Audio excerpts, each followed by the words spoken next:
Hello guys, welcome to my Sunil blogs. कैसे हो guys?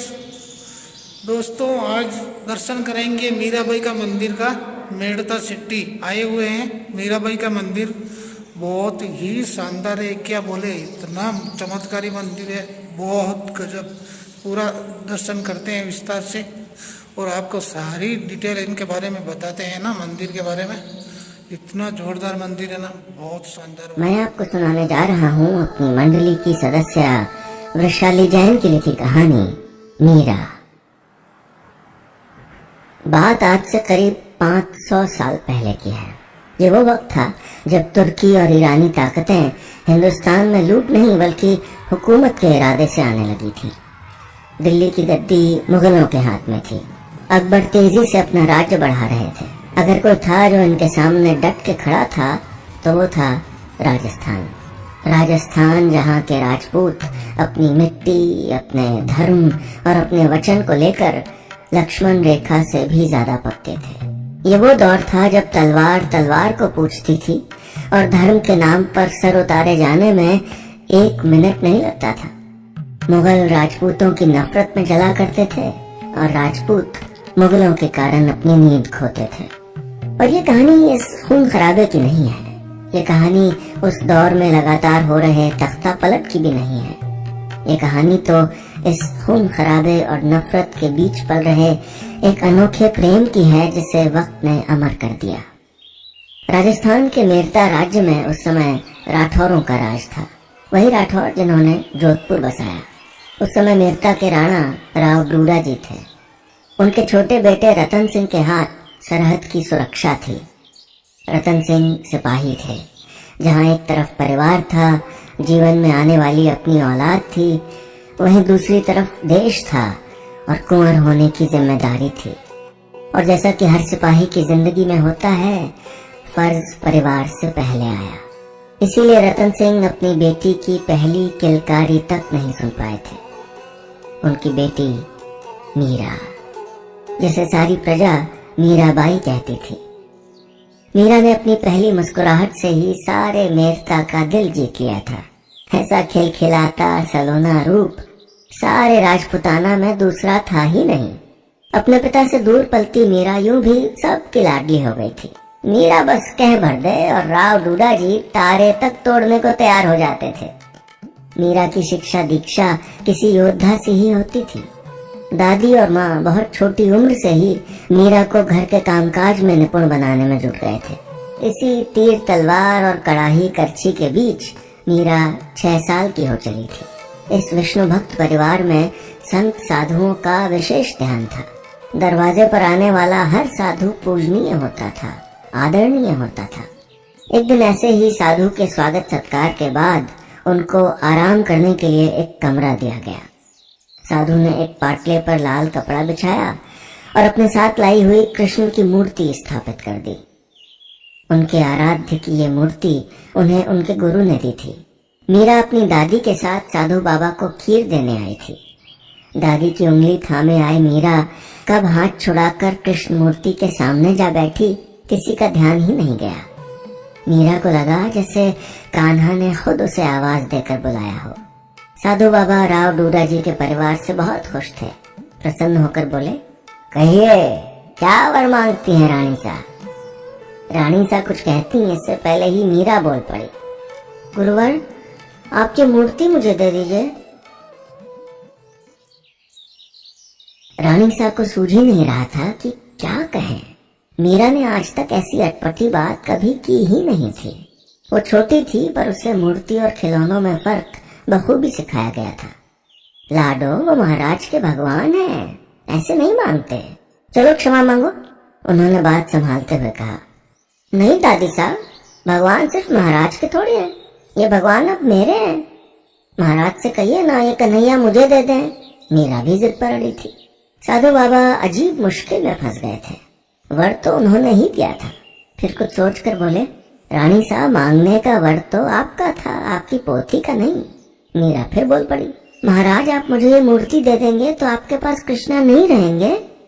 रानी साहब पानी पानी हो जा रही थी। कभी सुना है भला साधु संतों की रक्षा करने वाले राजपूत संत से उसकी मूर्ति मांग लें? मीराबाई, अब आप बिल्कुल चुप रहेंगी। दादी साहब को इतना नाराज मीरा ने कभी नहीं देखा था। मीरा की बड़ी बड़ी आंखों में आंसू भर आए। छोटी सी बच्ची कांप के रह गई। साधु बाबा ने मूर्ति उठाई, झोले में रखी और चलने लगे। उस मूर्ति में न जाने क्या आकर्षण था, मीरा उसमें बंध गई थी। दादी साहब, महाराज सचमुच वो मूर्ति नहीं देंगे? रानी साहब डरे जा रही थी। राठौरों के घर से साधु नाराज होके जा रहा था, लेकिन न जाने साधु बाबा के मन में क्या आया, वो ड्योढ़ी नहीं लांग पाए। उस सांवले सलोने भोले से चेहरे पर कृष्णा के लिए लंबे लंबे आंसू थे। वो कितना भी जी लेते, अपने आगे किसी को तो कन्हैया सौंपने ही वाले थे। इससे ज्यादा समर्पण कहाँ ढूंढते वो। मीरा खाली पाटले के पास रो रही थी। साधु बाबा ने अपने कृष्णा वहीं रख दिए। मीरा ने देखा तो उछल पड़ी, दादी का कृष्णा मेरे हुए। उस दिन से मीरा का हर जागता लम्हा अपने कृष्णा के पास बीतता। कृष्णा के सजने संवरने, रख रखाव, पूजा पाठ, सबकी जिम्मेदारी उन नन्हे हाथों ने अपने आप उठा ली थी। उसके कमरे में सारा दिन कभी कृष्णा के कपड़े सिले जा रहे होते तो कभी गहने बन रहे होते। एक दिन इसी कमरे की खिड़की से मीरा ने एक बारात जाती देखी। सफेद घोड़े पर कमर में तलवार लगाए, माथे पर बड़ा सा तिलक किए, दूल्हा गाजे बाजे के साथ अपनी दुल्हनिया लेने जा रहा था। मीरा ने वहीं पास बैठी अपनी माँ से पूछा, माँ मेरा दूल्हा कौन है? उसकी माँ ने उसे फूल की टोकरी थमाते हुए कहा, तेरा दूल्हा? ये क्या बैठा सामने? तेरा कृष्णा। माँ तो हंसते हुए चली गई, लेकिन मीरा के मन में ये बात कहीं गहरी बैठ गई थी। मीरा की उम्र के साथ साथ उसका और उसके कृष्णा का रिश्ता भी गहरा होता जा रहा था। ये भक्त और भगवान के रिश्ते से कहीं ऊपर, कहीं अलग था। 14 साल की मीरा अपने लिखे भजन गाती, एक कृष्णा को सजाने के वास्ते तपती रेत पर नंगे पांव फूल ढूंढने निकल पड़ती। हजारों में से एक मोरपंख ढूंढ कर लाती कि कान्हा को कोई कमी न लगे। समय ने मीरा के रूप को भी बराबर की परवाज दी थी। मीरा उसके रखरखाव में भी कोई कसर नहीं छोड़ती थी। कहीं उसके कान्हा उसे देखते तो ये ना कह देते कि मीरा अपना जरा भी ध्यान नहीं रखती। उन दिनों ब्याह की उम्र बहुत छोटी हुआ करती थी। फिर मीरा के रूप, गण और गुण की चर्चा यूं भी पूरे राजपुताना में फैल गई थी।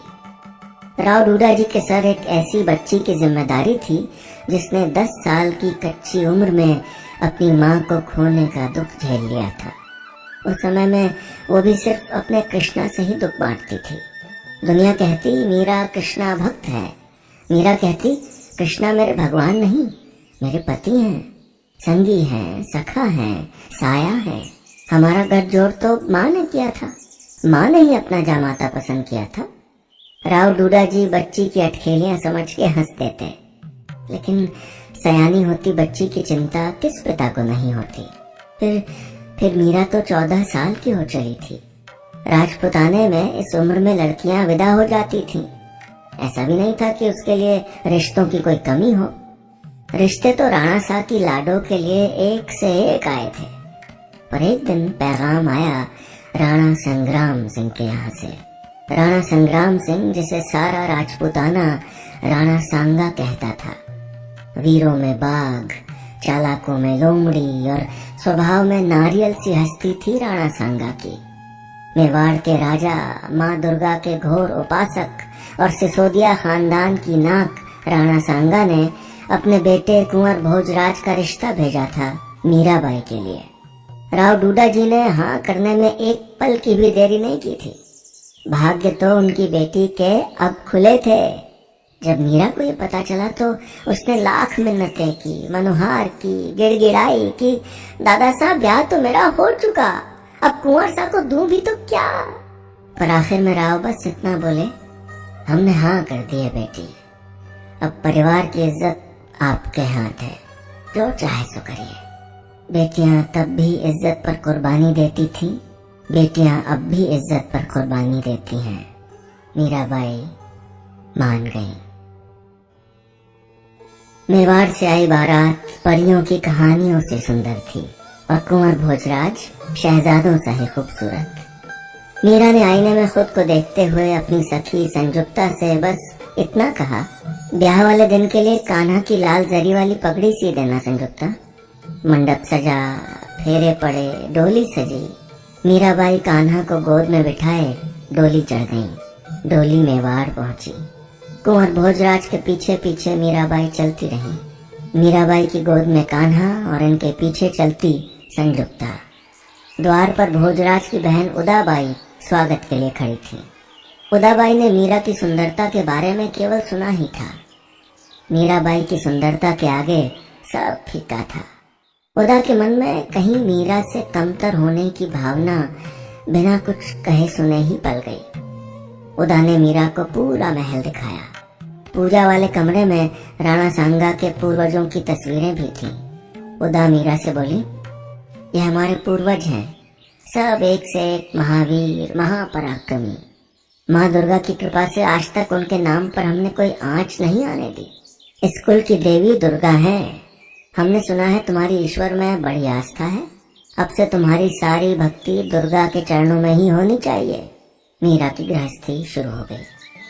भोजराज मीरा को बहुत पसंद करते थे। मीरा के राग, मीरा की लेखनी, मीरा की आंखें, सब कुछ। भोज कहते, मीरा के लिखने की ताकत और एकतारे की धुन अगर उनके पास होती तो युद्ध में इससे बड़े कोई हथियार हो ही नहीं सकते थे। एक रोज मीरा के पास आए और बोले, संजुक्ता कहती है तुम राधा से जलती हो। संजुक्ता आपको मेरी सारी बातें बता देती है। मीरा कृष्णा के लिए दुपट्टा सीते हुए बोली। भोज ने उनके हाथ से वो दुपट्टा ले लिया। उसको उंगलियों के बीच फंसाते हुए बोले, जानती हो, जिस दिन संजुक्ता ने ये बताया था उस दिन बड़ी हंसी आई थी, पर आज मुझे तुम्हारे कृष्णा से वैसी ही जलन हो रही है मीरा। मीरा ने भोज से दुपट्टा लिया और गाने लगी, राणा जी मैं तो गोविंद के गुण गासूं, राजा रूठे नगरी राखो, हरि के पास ही जासूं। भोज आगे न सुन सके, उठकर चले गए। उनका प्रेम एक बार फिर ठुकरा दिया गया था। उदा ने मौका सही समझा। कुंवर को अकेला पाकर बोली, जानते हैं महल में कैसी कैसी बातें हो रही हैं भाई साहब। भाभी साहब नगर के मंदिर में घंटों दरवाजे बंद किए बैठी रहती हैं, मंदिर के आंगन में नाचती हैं। अरे जाने कितने साधु आते हैं वहाँ, पता नहीं क्या चलता होगा। भोजराज ने एक गुस्से भरी नजर से उदा को देखा और वहां से तमतमाते हुए चले गए। उदा अपने मकसद में कामयाब हो गई थी। कुंवर भोजराज थोड़ी देर बाद नगर के बाहर पोखर के पास अकेले बैठे थे। आज जो उनकी बहन उदा ने कहा था वो उनके लिए नया नहीं था। वो अपनी पीठ पीछे दबी जबान में ये सब पहले भी सुन चुके थे। उन्हें याद था जब उन्होंने मीराबाई को पहली बार देखा था। बाबा को भले ही मीरा अपने रूप और समर्पण के लिए पसंद आई हो, लेकिन भोजराज तो मीरा की दया पर फिदा थे। उन्होंने मीरा को कितनी ही बार बीमार पक्षियों का इलाज करते हुए देखा था, कितनी ही बार झाड़ में फंसी तितलियों को छुड़ाते देखा था। वो कभी किसी दासी पर बिगड़ी हो ऐसा सुना नहीं गया। भोज ने अपनी कलाई पर बंधी तुलसी की माला देखी तो उनकी आंखें भर आईं। उन्होंने ही मीरा के गले से ये तुलसी माला उतार कर कहा था, मेरे नाम का मंगलसूत्र अगर तुम्हारे गले में रह सकता है तो तुम्हारी कोई निशानी मेरे साथ क्यों नहीं रह सकती।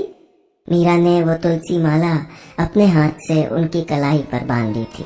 पर समस्या तो ये थी कि मीरा की कृष्णा भक्ति महल की दीवारों तक ही सीमित नहीं थी। वो मिरासी, जिसको दुनिया बड़ा संत रैदास कहती थी, वो तक मीरा की भक्ति पर कविता करने लगा था। कहता था, गई कुमतिली साधु की सांगत, भगत भाई वा सांची, मीरा सांवरे के रंग राची। भोज ने तय कर लिया था कि अब वो मीरा को समझा देंगे, महल में अलग मंदिर बनवा देंगे, ये सारी जगहसाई अपने आप बंद हो जाएगी। भोज घर पहुंचे तो कोहराम मचा हुआ था। मीरा अपने सादे वेश में आंगन के बीचों बीच खड़ी थी। राणा सांगा भयंकर गुस्से में लग रहे थे। उदा राणा के पास हाथ पर हाथ धरे खड़ी थी। राणा जी उन्हें देखते ही बोले, तुम्हारी पत्नी ने दुर्गा की आराधना नहीं की, फक्कड़ साधुओं के साथ नाची गाई, हम चुप कर गए। तुम्हारे प्रति उदासीन रही, हम उसको भी घूंट में पी गए। पर अब ये लड़की हद पार कर चुकी है भोज। देखो देखो क्या मिला है आज उसके कृष्ण की मूर्ति से। राणा जी ने भोज के पैरों के पास एक जड़ाऊ हार फेंक दिया।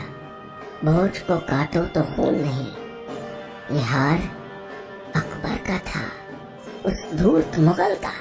ये कहा? मीराबाई का कहना है कि ये सुल्तान की भेंट है कान्हा के लिए। कहती है सुल्तान कृष्ण दर्शन को आए थे।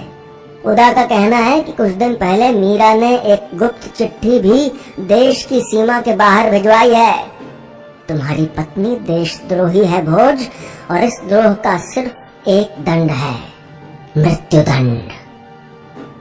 भोज को लगा वक्त कहीं जम गया है और उनके नीचे की धरती उन्हें पी जाना चाहती है। भोज बार बार मीरा का चेहरा देखते। वो अपनी मीरा के लिए कुछ नहीं कर पा रहे थे। संयुक्ता बड़े राणा के पैरों में जा गिरी। राणा जी, चिट्ठी तुलसीदास महाराज को लिखी गई थी। बाईसा ने कोई द्रोह नहीं किया, पर अब कोई दलील सुनने वाला बचा ही कहाँ था। मीरा भोज के पास आकर रुक गई। मुझे क्षमा कर दोगे राणा? तुम्हारी बहुत दोषी हूं मैं, बहुत दोषी। मैं तुम्हारा कुछ भी नहीं मीरा। भोज का दिल अब काबू में नहीं था। हो तुम मेरे राणा हो, पर कृष्णा मेरे ठाकुर हैं, उनको कैसे छोड़ दूं बताओ तुम। भोजराज के मन में अगर कहीं एक उम्मीद की डोर बची हुई थी तो वो भी टूट गई। पर मीरा भी अपने वश में कहाँ थी। भोज का ब्याह एक जोगन से हुआ था। इसमें न भोज की गलती थी न जोगन की। गलती तो सिर्फ परिस्थिति की थी। मीरा का दंड तय था। तमाम दरबारी, राजपुरोहित, मंत्री सबका एक ही मत था, मीरा को मृत्यु दंड ही मिले। जब नफरत मन पे हावी हो तो न्याय अन्याय में भेद रह भी कहा जाता है। भोज एक आखिरी कोशिश करने मीरा के पास तहखाने पहुंचे। मीरा तुम क्षमा मांग लो सबसे, कह दो कि करोगी दुर्गा की उपासना, वो सब छोड़ देंगे तुमको। पर सांवरे को कैसे छोड़ो राणा, झूठ कैसे बोलूं? मीरा सलाखों के पीछे से बोली। जानता था नहीं मानोगी। मैं चाबी लाया हूँ, संयुक्ता भी तैयार है। द्वारका चली जाओ, भाग जाओ यहाँ से अपने कन्हैया के पास। आगे जो होगा सो मैं देख लूंगा। और अपने राणा का नाम खराब कर दूं? क्या मैं राणा की राजपूतनी नहीं? मेरे राह की बाधा मत बनो राणा। अपने कान्हा के प्रेम के लिए मुझे ये युद्ध जीतना है। तुम यूं पीछे से मत बुलाओ। भोजराज के पास अब कहने को कुछ नहीं था। उनको ऐसा लग रहा था जैसे मीरा के पीछे से 100 सूर्य एक साथ चमक उठे हों। नजर मिलाए नहीं मिलती थी। अगली सुबह दरबार में वही हुआ जो तय था। मीरा अपना इकतारा लिए सभा के बीचों बीच खड़ी थी। सारी प्रजा के सामने मीरा को एक जहर का प्याला दिया गया। मीरा ने बिना किसी प्रतिवाद के वो पूरा प्याला पी लिया। फिर वो मुड़ी और शहर के बाहर उसी मंदिर की ओर बढ़ गईं जहां वो साधु संगत किया करती थी। कहते हैं मीरा की रगों में इतना प्रेम था कि विष भी पानी हो गया। जहर का असर हुआ ही नहीं। सुना है मीरा को मंदिर में जाते तो सबने देखा।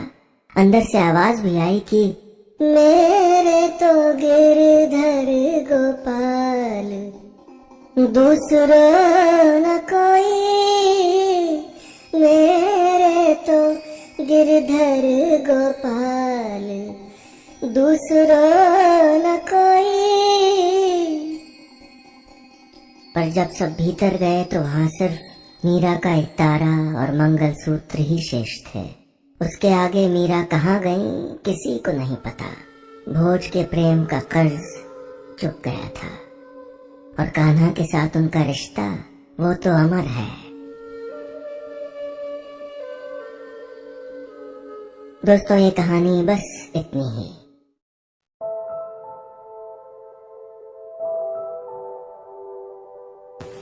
दोस्तों आज के इस वीडियो में हम आपको बताएंगे कि मीराबाई की मौत कैसे हुई थी।